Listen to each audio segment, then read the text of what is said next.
The live TV, सच सबसे आगे। दोस्तों, इजराइल और फिलिस्तीन का जो युद्ध चल रहा है वो सबके सामने है। किस तरह से इजराइल जो है वॉर क्राइम्स को अंजाम दे रहा है। हमास की आड़ में जो आम नागरिक हैं फिलिस्तीन के, उनके इलाकों पर बम बरसा रहा है, मिसाइल दाग रहा है। और हमास की आड़ में 7,000 वो फिलिस्तीनी जो हमास के नहीं है, आम नागरिक हैं, बेकसूर है, उनको मौत के घाट उतार देना और सबका खामोश रहना। लेकिन अब इजराइल ने कुछ ऐसा किया है जिसके बाद इसे इजराइल के प्रधानमंत्री के खिलाफ माहौल जो है वो विरोध का बढ़ता जाएगा इजराइल में, क्योंकि खबर कुछ ऐसी ही है। इजराइल ने वो काम किया है कि जिसकी जितनी निंदा की जाए उतनी कम है इजराइल के लोगों की तरफ से। क्योंकि अभी जो स्टेटमेंट हमास का आया है वो ये है कि इजराइल ने जो बम्बार्डमेंट किया है, जो गोलाबारी की है, जो मिसाइल दागे हैं, उसमें इजराइल के ही 50 जो इजरायली हैं, जो बंधक हैं, 230 के आसपास जितने भी जो संख्या है उनकी, उनमें से जो 50 बंधक हैं वो जहां बंद थे वहां पर इजराइल ने बॉम्बार्डमेंट कर दिया है फिलिस्तीन के उन इलाकों में। तो 50 इजरायली जो हैं वो उसमें मारे गए हैं, ऐसा दावा किया जा रहा है। ईरान ऑब्जर्वर ने लिखा है कि हमास की तरफ से स्टेटमेंट आया है कि लगभग 50 जो बंधक हैं वो मर गए हैं इजरायली स्ट्राइक्स के अंदर। अब ये इसके ऊपर एक बहुत बड़ा सवाल ये भी उठता है, क्योंकि बेंजामिन नेतन्याहू का ये दावा था कि उसके भतीजे भी वहां पर अपहरण उनका भी हुआ है, या उसके भतीजे को भी बंधक बनाया है, भतीजे के बेटे को बंधक बनाया है, ऐसा एक स्टेटमेंट आया था। हो सकता है वो झूठ बोल रहा हो, उसका स्टेटमेंट झूठा हो, ताकि जो बेकसूर इजरायली ऐसे स्ट्राइक्स के अंदर मारे जा सकते थे उससे पहले ही कह दे कि भाई मेरे परिवार का भी कोई वहां मौजूद था। एनडीटीवी वर्ल्ड ने लिखा है कि हमास ने कहा, Hamas says almost 50 Israeli hostages killed since Israel strikes begin. इनके हेडलाइन से ये समझ में आता है कि हमास ने यह दावा किया है कि जो भी जब से ये हमले चल रहे हैं 2 से 3 हफ्तों से इजराइल की तरफ से, उसमें अब तक 50 इजरायली बंधक मारे जा चुके हैं। मतलब अलग अलग इलाकों के अंदर जो इजरायली बंधक हैं उनमें से 50 लोगों की गिनती अब तक हो चुकी है। ये हमास का दावा है। और ये आगे की बात अगर करें, एबीपी न्यूज़ ने लिखा है कि इजराइल के स्ट्राइक में गई 50 बंधकों की जान। रूस पहुंचा हमास का प्रतिनिधि मंडल, गाजा में आईडीएफ ने मारी रेड। इजराइल डिफेंस फोर्सेस ने फिर से घुसने का काम किया गाजा में। रेड की आड़ में क्या क्या किया गया होगा इसका अंदाजा आप लगा सकते हैं।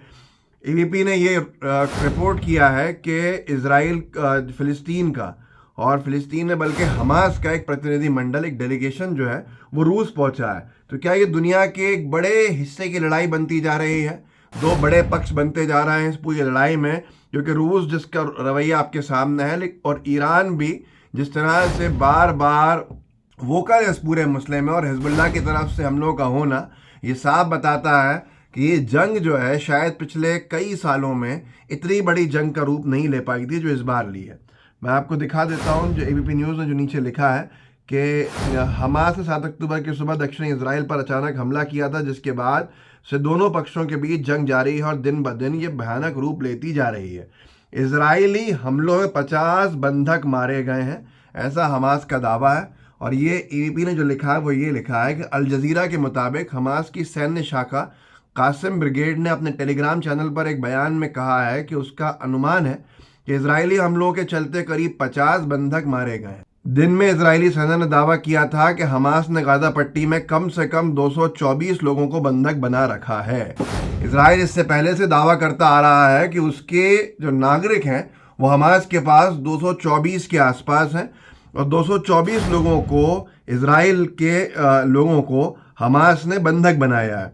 अब यहाँ पर मैं कुछ चीज़ें और जोड़ देता हूँ जिसको देखकर, जिसको सुनकर आपको समझ में आएगा कि अगर ये 230 की बात कर रहा है इजराइल, तो फिलिस्तीनी जो हैं इजराइल की जेल में पिछले कई सालों में 6,000 के आसपास बंधक हैं, ये दावा किया जाता रहा है। और ये ऑफिशियल स्टेटमेंट भी बहुत सारे इसके ऊपर आए भी हैं। 230 इजराइल के बंधक बन जाना और 6,000 फिलिस्तीनी बंधकों की बात नहीं करना इजराइल में, ये कहाँ से जायज़ है और ये कहाँ से न्याय उचित है, ये अपने आप से आप पूछिएगा ज़रूर। लेकिन बात इतनी है कि जब से इजराइल ने बॉम्बार्डमेंट किया है, मिसाइल दागी हैं, एयर स्ट्राइक्स करी हैं, तो वहाँ पर से दावा किया गया है कि लगभग 50 इजरायली जो होस्टेजेस थे, जो बंधक थे, वो अब तक ख़त्म हो चुके हैं इजराइल के ही हमलों में। शायद ये पहला देश होगा जो अपने ही बंधकों को मारने वाला देश बना होगा।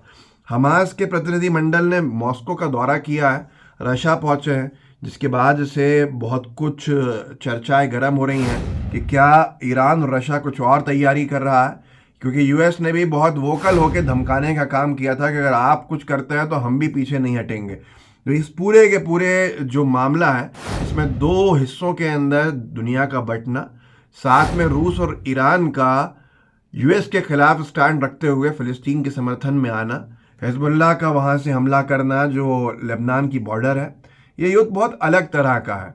चाइना का ये कहना है कि वो 2 नेशन पॉलिसी का समर्थन करेगा और इस बीच में मीडिएटर बनने को तैयार है। भारत का ऑफिशियल स्टैंड ये होना है कि वो फिलिस्तीन के कॉज के लिए खड़े हुए हैं साथ में, और जिस तरह से वो शुरू से रहा उसका स्टैंड फिर भारत का और दूसरे देशों का ह्यूमैनिटेरियन एड का देना बहुत कुछ समझ से बाहर है। बहुत सी चीज़ें समझने के लिए शायद समय लगेगा, लेकिन एक बात बहुत साफ है, इजराइल के लिए एक एक व्यक्ति की जान की बड़ी कीमत होती है, ऐसा लोग कहते हैं।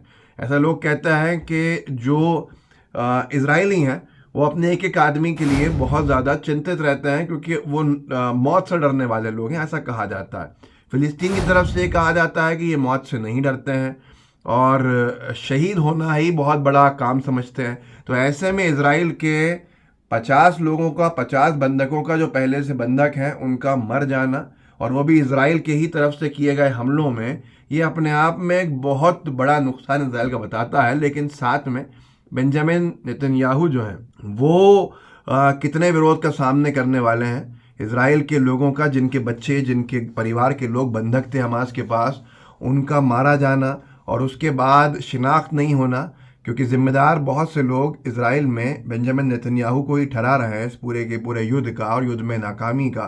तो वो लोग क्या कहेंगे जिनके बच्चे बंधक रहे हैं और जिनके बच्चों में से कुछ बच्चे या कुछ आदमी, औरत, जो भी वहाँ बंधक के रूप में है, वो 50 के आसपास का ख़त्म हो जाना, जाहिर सी बात है इजराइल के अंदर बहुत कुछ करने के लिए काफ़ी है विरोध प्रदर्शन के चलते। इस वीडियो को आगे बढ़ाइएगा, लोगों को आप जागरूक कर सकते हैं, कीजिए ज़रूर। व्हाट्सएप ग्रुप्स होंगे आपके, उनमें आप इस वीडियो को शेयर कर सकते हैं ताकि और लोगों तक पहुँचे और लोग जागरूक हों, और जागरूकता जो है उसमें कोई कमी ना आए। आप इतना ज़रूर कर सकते हैं कि अपने व्हाट्सएप ग्रुप्स के अंदर इनको शेयर कर दें और अपने साथियों से कहें कि वो इसको आगे बढ़ा दें ताकि वो गोदी मीडिया की जगह पे कुछ जेन्युइन इन्फॉर्मेशन भी ले सकें।